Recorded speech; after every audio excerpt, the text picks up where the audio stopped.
Bismillahirrahmanirrahim. Assalamualaikum warahmatullahi wabarakatuh. Ismi Siti Nur Halimatus Sa'diah binti Hashim, nombor metrik 056610. InsyaAllah pada hari ini, saya dan juga sahabat saya iaitu Nur Rasidah, Nurul Fatihah, Wan Nur Hafizah dan juga Khairina Najihah, kami akan membuat satu pembentangan mengenai manhaj al-hissi. Okey, tapi sebelum tu saya nak bagi tahulah sahabat-sahabat sekalian bahawa kumpulan kami ni banyak merujuk kepada jurnal daripada Azyati Muhammad Nazim yang bertajuk Manhaj Dakwah Al-Hissi dalam Qudwah Al-Hasanah melalui Ummahat Al-Akhlaq, iaitu merangkumi skop Al-Hikmah, Al-Syaja'ah, Al-Ifah dan juga Al-Adlu. Dan kami ada jugalah rujuk sedikit daripada kitab Al-Madkhal ila Ilmi Dakwah, muka surat 214 hingga 219. Okay, tapi sebelum tu kumpulan kami ingin berterima kasih kepada Ustaz Muhammad Nurul Hafiz kerana telah banyak membimbing kami sepanjang kami melaksanakan bentangan kami ini. Okey, baiklah, sebelum tu kita tengok dulu apa yang akan kami kupas pada kali ini. Okey, pada permulaan video kami ni kami akan kupas mengenai pengenalan manhaj hissi dari sudut definisi dan juga tujuan penggunaan manhaj hissi. Seterusnya akan disambung oleh sahabat saya mengenai sorotan literatur dari segi manhaj dakwah hissi, Al-Qudwah Al-Hasanah, Ummahat Al-Akhlaq. Ummahat Al-Akhlaq ni kita bahagikan lagi kepada Hikmah, Syaja'ah, Ifah dan juga Al-Adlu. Dan sahabat saya yang terakhir akan menerangkan mengenai analisis dan perbincangan dari sudut ciri-ciri manhaj hissi dan juga kepentingannya. Dan yang terakhir kami akan memberi satu kesimpulan lah mengenai manhaj hissi ni untuk kefahaman sahabat-sahabat sekalian. Okey, baiklah, sebelum saya mengupas mengenai pengenalan manhaj hissi, cuba kita ingat balik manhaj yang telah kita pelajari sebelum ni. Yang pertama iaitu manhaj atifi yang melebihkan kepada penggunaan emosi, dan yang kedua ialah manhaj akli iaitu fokus kepada aspek akal fikiran, dan yang ketiga manhaj hissi. Apa sebenarnya manhaj hissi? Atau juga dikenali sebagai tajribi. Dalam kitab muka surat 214 dia mentakrifkan dua takrif iaitu An-Nizam Ad-Da'wi Allazi Yartakizu 'ala al-hawas wa ya'tamidu 'ala al-musyahadatu wat-tajaribu, yang bermaksud kaedah atau sistem dakwah yang menetapkan panca indera dan bersandarkan kepada penyaksian dan pengalaman. Dan ta'arif yang kedua, Majmu'ati al-asalibu ad-da'wiyati allati tartakizu 'ala al-hawas wa ta'tamidu 'ala al-musyahadatu wat-tajaribu, yang bermaksud pengumpulan kaedah dakwah yang meletakkan panca indera yang bersandarkan kepada penglihatan dan pengalaman. Okay, kita tengok perkataan kalimah al-hissi. Dia diambil daripada perkataan Arab lah kan, al-hissi, yang bermaksud wa'allamtu ataupun juga absartu. Alamtu absartu. Manakala terbitan asal dia adalah al-hawas, iaitu panca indera. Panca indera ni sebagaimana kita maklum adalah ada 5 panca indera manusia, iaitu organ pendengaran, penglihatan, hidu, rasa dan sentuh. Okey. Manhaj tajribi atau juga dikenali sebagai ilmi yang berdasarkan kepada pengalaman praktikal sebagai asas pengetahuan seperti cara beribadah dan secara saintifik yang dapat dibuktikan seperti kewujudan Allah SWT melalui tanda-tanda kebesaran Allah di muka bumi. Okey, jadi dekat sini kita nampaklah kan contoh penggunaan panca indera dan juga pengalaman kat situ. Okey, tujuan penggunaan manhaj hissi adalah untuk mengukuhkan jiwa mad'u dalam mesej dakwah yang disampaikan melalui jalan bimbingan dan tarbiyah melalui pelbagai uslub. Kita gunakan pelbagai cara supaya manusia ni dapat memanfaatkan panca indera yang 5 tadi yang mereka ada tu untuk kenal Allah Subhanahu Wa Taala. Okey, baiklah, untuk seterusnya akan dikupas oleh sahabat saya. Bismillahirrahmanirrahim. Terima kasih sahabat saya, Saudari Halimatus Sadiah. Okey, baiklah. Saya Nur Rosida binti Amin, nombor matrik 05620. Okey, baiklah, saya akan meneruskan penerangan mengenai manhaj Al-Isi ini. Okey, sama seperti sahabat saya terangkan tadi, manhaj Al-Isi ini adalah satu pendekatan dakwah yang menggunakan panca indera manusia. Seperti mata, telinga, mulut, tangan dan kaki. Okey, manhaj Al-Isi ini juga adalah pemahaman mengenai mesej dakwah yang disampaikan bergantung kepada penyaksian dan pengalaman manusia itu sendiri. Berdasarkan firman Allah Subhanahu Wa Taala dalam surah Al-Isra ayat 36 yang bermaksud, dan janganlah engkau mengikut apa yang engkau tidak mempunyai pengetahuan mengenainya. Sesungguhnya pendengaran, penglihatan dan hati, semua anggota-anggota itu tetap ditanya tentang apa yang dilakukannya. Okey, maksud firman Allah Subhanahu Wa Taala dalam ayat tersebut adalah Allah Subhanahu Wa Taala telah menjadikan setiap manusia itu bertanggungjawab terhadap pendengaran, penglihatan dan hati di hadapan Allah Subhanahu Wa Taala yang menggunakan telinga, mata dan hati itu. Okey, baiklah, seterusnya masuk kepada situasi-situasi berdakwah yang sesuai menggunakan pendekatan manhaj Al-Isi ini menurut Al-Bayununi. Okey, yang pertama adalah ketika proses pengajaran amali dakwah dalam perkara ibadat di mana mad'u sangat berhajat kepada perincian contoh. Okey, seperti perbuatan Nabi SAW dalam pengajaran wuduk, solat dan haji. Okey, dan yang kedua pula adalah penggunaan ahli-ahli ilmu dalam bidang sains pemerhatian untuk tujuan menguatkan teori ilmu wahyu. Okey, yang ketiga adalah penggunaan untuk contoh-contoh mukjizat Nabi kepada golongan jahil yang berterusan mengingkari kebenaran secara lisan dan akal. Okey, baiklah, dengan penggunaan manhaj Al-Isi ini akan dapat membawa kepada kesan zahir yang mendalam kepada mesej yang disampaikan oleh setiap pendakwa itu. Okey, baiklah, seterusnya masuk kepada kaedah manhaj Al-Isi yang digunakan dalam berdakwah melalui contoh dalam pengajaran akhlak dan penghayatan cara berakhlak. Okey, di sini dia ada dua. Yang pertama adalah Allah Subhanahu Wa Taala telah menjadikan Rasulullah SAW sebagai contoh dalam kehidupan orang beriman. Okey, sebagaimana perbuatan Nabi Muhammad SAW semasa pembukaan kota Mekah, baginda telah menuju ke Baitullah, lalu tawaf sekelilingnya sambil memecahkan berhala-berhala yang disusun di sekeliling Baitullah itu. Okey, menurut Imam Al-Ghazali, baginda telah memukul berhala-berhala itu dengan menggunakan busur panah bertubi-tubi, lalu ia jatuh ke tanah dalam keadaan hancur dan bertaburan sambil beliau mengucapkan Wakul ja'al haqqu wa zahaqul batilu innal batila kana zahuqan. Okey, yang bermaksud telah datang kebenaran yakni Islam dan hilang lenyaplah perkara yang salah yakni kufur dan syirik. Sesungguhnya yang salah itu sememangnya satu perkara tetap dan lenyap.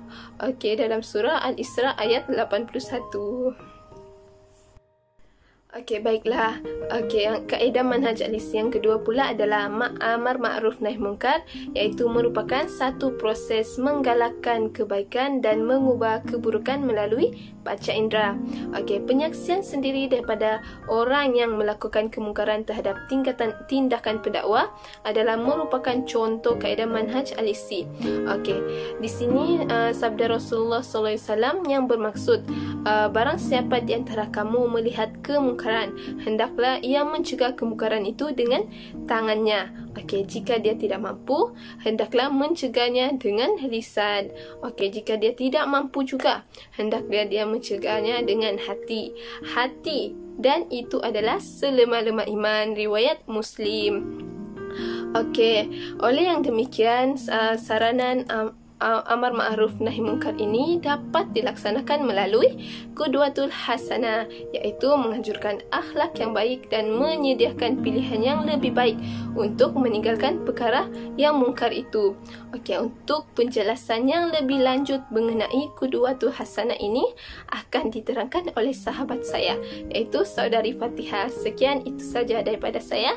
Terima kasih. Bismillahirrahmanirrahim. Assalamualaikum warahmatullahi wabarakatuh. Terima kasih kepada sahabat kita yang membentang sebentar tadi, iaitu Roshidah. Baiklah, saya Nurul Fatihah binti Cik So, nombor matrik 056753. Baiklah, insya-Allah seterusnya saya akan menyambung pembentangan mengenai Al-Qudwatul Hasanah, iaitu poin yang kedua. Okey. Mari kita lihat apa yang dimaksudkan dengan Al-Qudwatul Hasanah ni. Okey. Abdul Al-Karim Zaidan, dia berpendapat bahawa salah satu cara terpenting untuk menyampaikan dakwah dan mengajak manusia kepada Islam ialah melalui teladan yang baik yang mana ditunjukkan oleh pendakwah ni, membolehkan dia ni jadi contoh yang baik kepada orang lain. Okey, dekat sini kita boleh faham. Oh, rupanya Al-Qudwatul Hasanah ni merupakan satu sifat ataupun perbuatan yang mana yang perlu ada pada seorang pendakwah atau seseorang lah, yang perlu ada pada seseorang, ditunjukkan dengan keadaan teladan yang baik. Okey, kita boleh faham, orang kata dengan kata lain, Al-Qudwatul Hasanah ni merupakan sebuah teladan yang baik lah, sifat teladan yang baik, yang mana kita boleh gunakan sifat qudwah hasanah ni ketika melakukan amar ma'ruf nahi munkar dan untuk mengajak orang sekeliling juga mengenali Islam. Okey. Abdul Al-Karim Zaidan juga dia mengibaratkan sifat qudwah hasanah ni seperti buku yang terbuka dan dibaca oleh sesiapa sahaja yang nak memahami Islam. Jadi kita boleh faham dekat sini sifat qudwah hasanah ni diibaratkan dengan buku, di mana bila dia terbuka, orang dia boleh dibaca dengan sesiapa sahaja. Maksudnya sifat qudwah hasanah ni boleh diterima oleh sesiapa sahaja yang ada dekat kita. Maksudnya dengan cara qudwah hasanah ni, orang lebih terbuka untuk menerima dan lebih tertarik untuk menerima Islam. Begitulah maksudnya. Okey. Dan Abdul Al-Karim Zaidan juga dikata dengan tindakan sifat qudwah hasanah ni, dia lebih berkesan daripada kita ni berdakwah dengan cara bercakap semata-mata.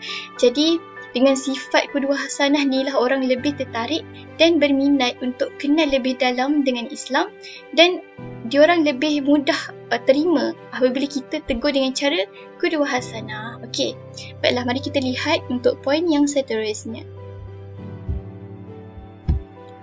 Okey, mari kita lihat pengertian Al-Qudwah.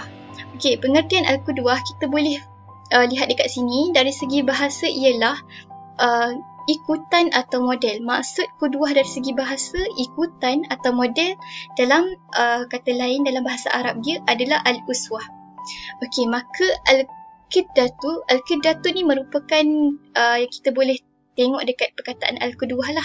Sebenarnya kita boleh tengok, oh rupanya Al-Qidatu merupakan contoh yang hampir serupa dengan yang lain, iaitu berbuat sesuatu seperti apa yang dilakukannya. Maksudnya Al-Qidatu ni merupakan satu contoh lah, bila kita buat orang lain ikut. Jadi seperti dari segi bahasa tadi, merupakan ikutan atau model.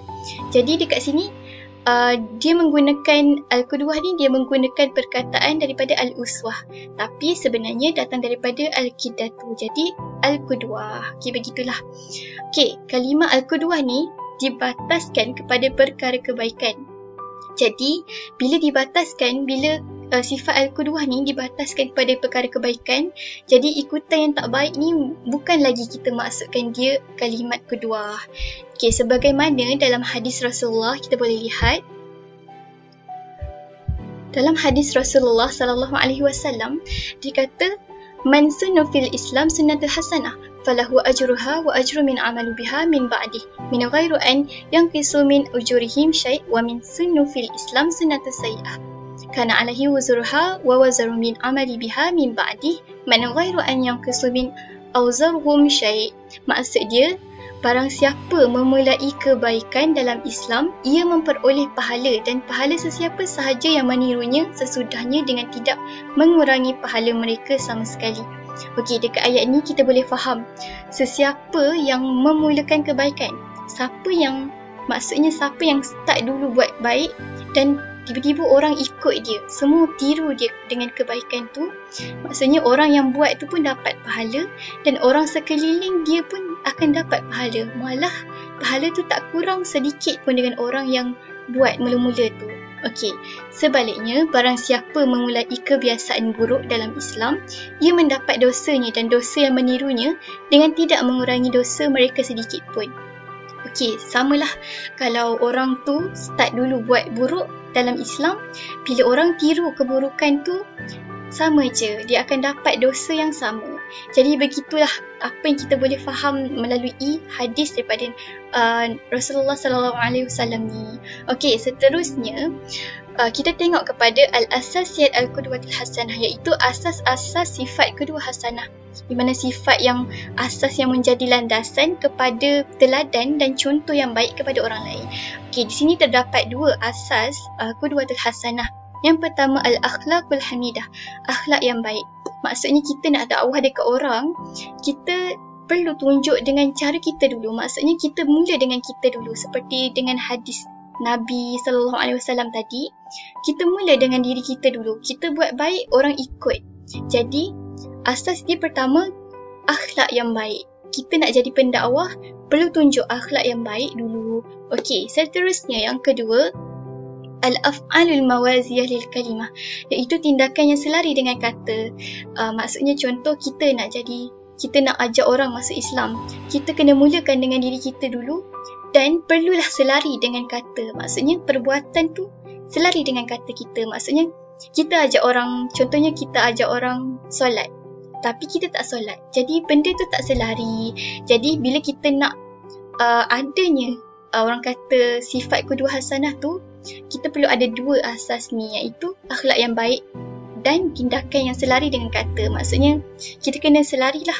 Kita ajak orang solat, kita mulakan solat dulu, kemudian orang lebih tertarik dengan kita, dia tengok kita solat, dan bila kita ajak diorang dengan cara yang lebih ikhlas, diorang boleh terima dengan hati yang terbuka. Jadi itulah orang kata kebaikan al-qudwatul hasanah untuk orang sekeliling.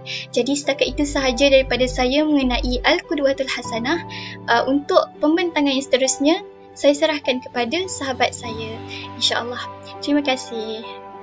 Assalamualaikum warahmatullahi wabarakatuh. Terima kasih kepada sahabat saya Nurul Fatihah atas pembentangan sebentar tadi. Seterusnya saya akan menyambung pembentangan pada tajuk kumpulan kami. Sebelum itu, izinkan saya perkenalkan diri terlebih dahulu. Nama diberi Wan Nur Hafizah binti Wan Muhammad Zamri, nombor matrik 056403. Okey, seterusnya saya akan menyambung poin yang ketiga, iaitu ahamiyah akhlak. Apakah ahamiyah akhlak ni? Ahamiyah akhlak ni adalah kepentingan akhlak, di mana di dalam kitab Ihya Ulumuddin terdapat 4 induk akhlak yang baik yang merupakan sifat-sifat keutamaan dalam jiwa manusia, iaitu al-hikmah, syaja'ah, al-ifah dan al-adlu. Oleh itu, sifat-sifat mulia yang lain menjadi cabang-cabang kepada 4 sifat yang telah saya beritahu tadi. Okey, kesempurnaan 4 sifat ini hanya terdapat pada diri Rasulullah SAW. Setiap orang yang mendekati Nabi Muhammad SAW dan hampir mencontohi baginda akan juga dekat dengan Allah Subhanahu Wa Taala menurut kadar dekatnya dengan Rasulullah sallallahu alaihi wasallam. Okey, di dalam slide ini Rasulullah telah bersabda, "Innama bu'istu liutammima salihul akhlaq."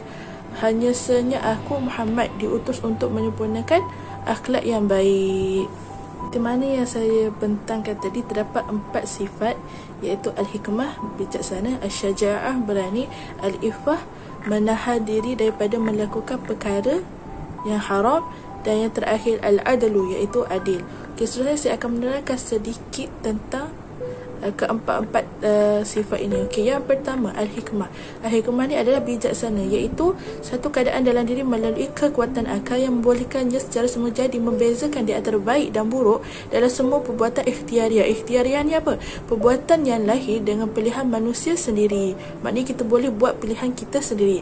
Adapun hikmah yang digunakan bagi tujuan-tujuan buruk, maka dinamakan keji. Okey. Dan seterusnya saya boleh bagi satu contoh di mana seorang pemuda yang meminta izin daripada Rasulullah sallallahu alaihi wasallam untuk melakukan zina. Di sini hikmah kebijaksanaan, maknanya Rasulullah memberi penyelesaian kalau pemuda itu anaknya berzina, apakah perasaannya. Begitu juga yang kedua, apakah kamu menyukai berzina dengan ibumu. Maknanya Rasulullah memberi penyelesaian secara hikmah, iaitu bijaksana. Okey. Sifat yang kedua adalah syaja'ah, iaitu berani. Bermaksud keadaan kekuatan amarah yang tunduk kepada akal, sama ada maju dan mundurnya akhlak berani.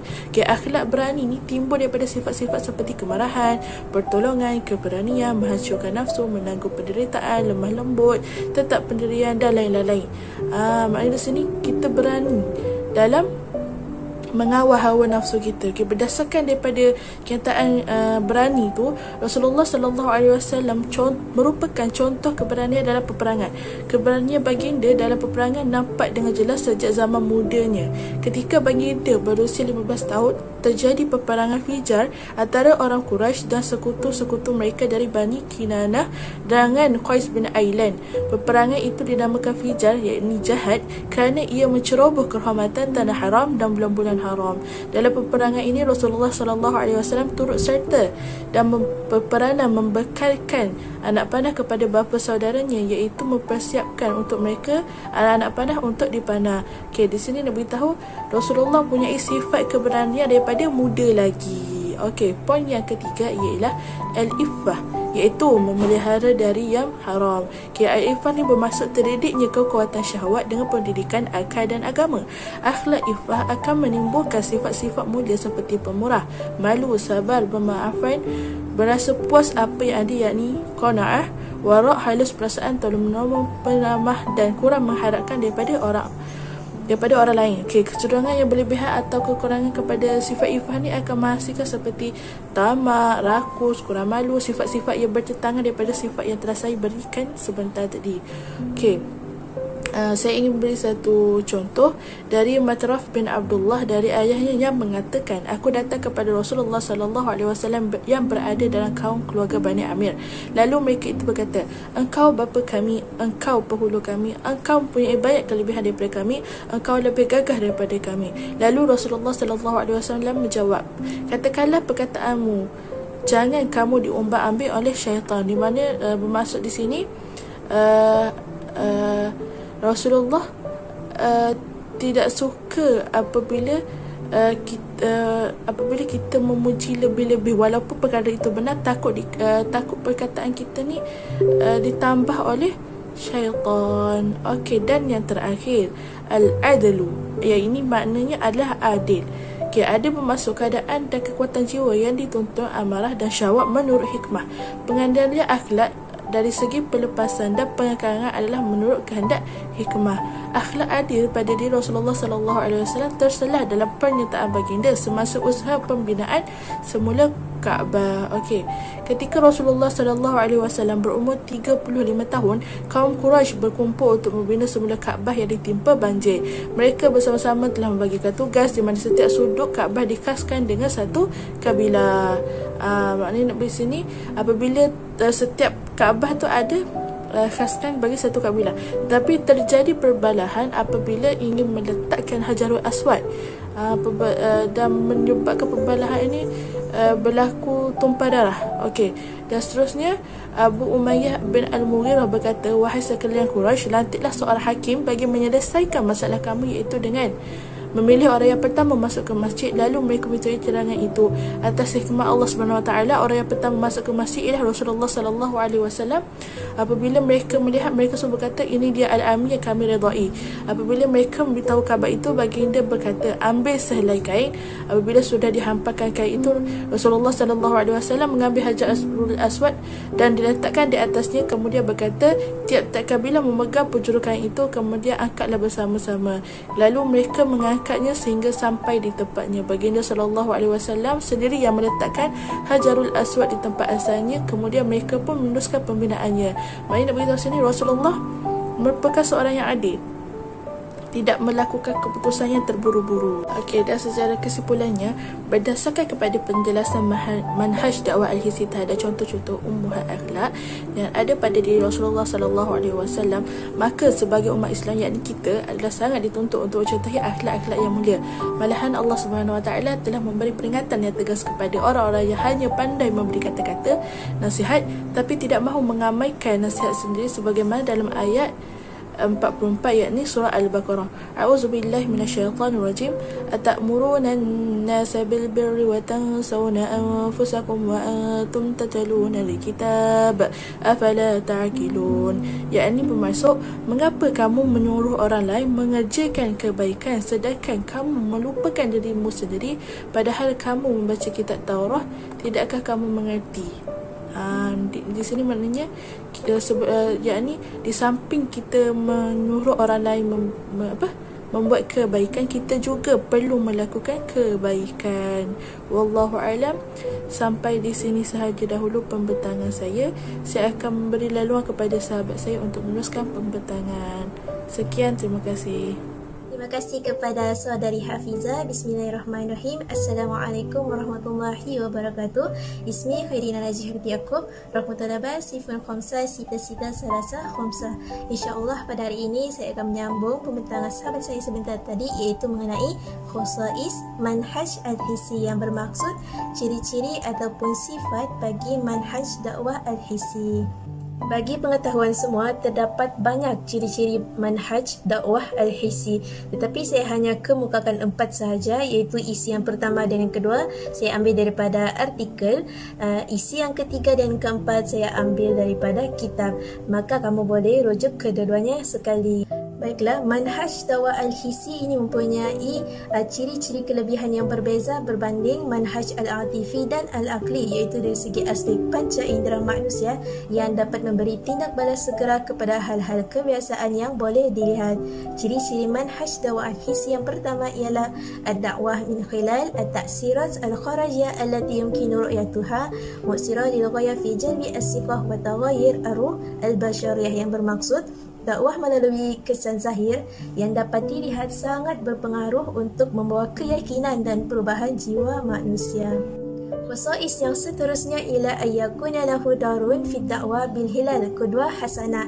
Manhaj dakwah al-hissi ini mempunyai peranan dalam dakwah bilhal. Maksud bagi dakwah bilhal ini ialah dakwah melalui contoh teladan yang baik. Kemudian summa yumkinu an yaqdi ala al-masyair as-salbiyah li ghairi al-muslimina tajahu al-islam. Dakwah bilhal ini juga boleh menghilangkan perasaan prejudis ataupun negatif orang bukan Islam terhadap Islam. Summa urudi an azama al-Islam allati yajibu an yattabi'aha al-jami'. Penonjolan terhadap contoh teladan yang baik dalam kehidupan harian orang Islam adalah satu perkara yang penting dalam dakwah, kerana ia boleh memperlihatkan tentang kemuliaan agama Islam yang perlu diikuti oleh semua orang. As-salis amiku ta'siruhu fi nufus al-bashirah limu'ayanatiha al-syai'un al-mahsus, yang bermaksud pengaruh yang cepat berkesan daripada kebergantungan apa yang dapat dirasakan oleh panca indera yang mana semua manusia boleh menerimanya. Ar-rabi'ah yahtaju fi istikhdamuhu fi kasirun min al-muwatinu ila khubratun wa ikhtisas, yang bermaksud penerapan diperlukan di kebanyakan tempat yang memerlukan pendakwah yang berpengalaman. Seterusnya saya akan menerangkan ahamiyatu al-manhaj al-hissi, yang bermaksud kepentingan atau manfaat daripada manhaj dakwah al-hissi. Baiklah, kepentingannya ialah tawiyatu al-insan bihuquqihi wa wajibatihi. Yang bermaksud kepentingan manhaj dakwah al-hissi ialah untuk membangkitkan kesedaran manusia mengenai hak dan kewajipan diri melalui contoh akhlak untuk diikuti dan tidak diabaikan. Khazan misal akhlak Rasulullah wa ra'ayhu ramzan wa hamadan li barakatullahi subhanahu wa ta'ala hatta yud'a Rasulullah nabiyan mamlu'an birrahman. Manhaj dakwah al-hisi yang membawa contoh akhlak Rasulullah SAW yang boleh dihayati dan dilihat dalam menjadikan Rasulullah itu sebagai simbol dan pembawa rahmat Allah Subhanahu wa taala. Seperti dalam firman Allah, Bismillahirrahmanirrahim, wa ma arsalnaka illa rahmatan lil alamin, yang bermaksud dan tiadalah kami mengutuskan engkau yakni wahai Muhammad melainkan untuk menjadi rahmat bagi sekalian alam. Surah Al-Anbiya ayat yang ke-107. Sesungguhnya pada diri Rasulullah SAW terdapat model akhlak yang sempurna bagi seseorang yang ingin meningkatkan keimanan dan takwa sebagai sebaik-baik bekalan dalam mengikuti sunnah, ianya dapat menghidupkan jiwa manusia dengan keimanan dan ketakwaan serta mendatangkan segala kebaikan dan menghindari segala keburukan. Kesimpulannya ialah penggunaan manhaj dakwah al-hisi menjadikan kewajipan seorang pendakwah yang menyeru manusia untuk mengenal Allah. Oleh yang demikian, golongan pendakwah yang benar-benar melakukan usaha dakwah yang berterusan bersama al-mad'u, iaitu sasaran dakwah untuk tujuan bimbingan menuju jalan Allah Subhanahu wa taala, iaitu jalan yang diredainya. Tujuan utama penggunaan manhaj dakwah al-hisi sangat sesuai dalam aspek amalan yang boleh dilihat oleh golongan sasaran dakwah. Dalam hal ini, tugas para da'i adalah untuk membantu manusia melaksanakan penyembahan kepada Allah Subhanahu wa taala dengan sebenar melalui manhaj dakwah al-hisi, supaya mesej dakwah yang disampaikan kepada al-mad'u itu jelas dan berkesan. Sekian itu sahaja daripada kami. Wabillahi taufiq wal hidayah. Wassalamualaikum warahmatullahi wabarakatuh. Syukran jazilan.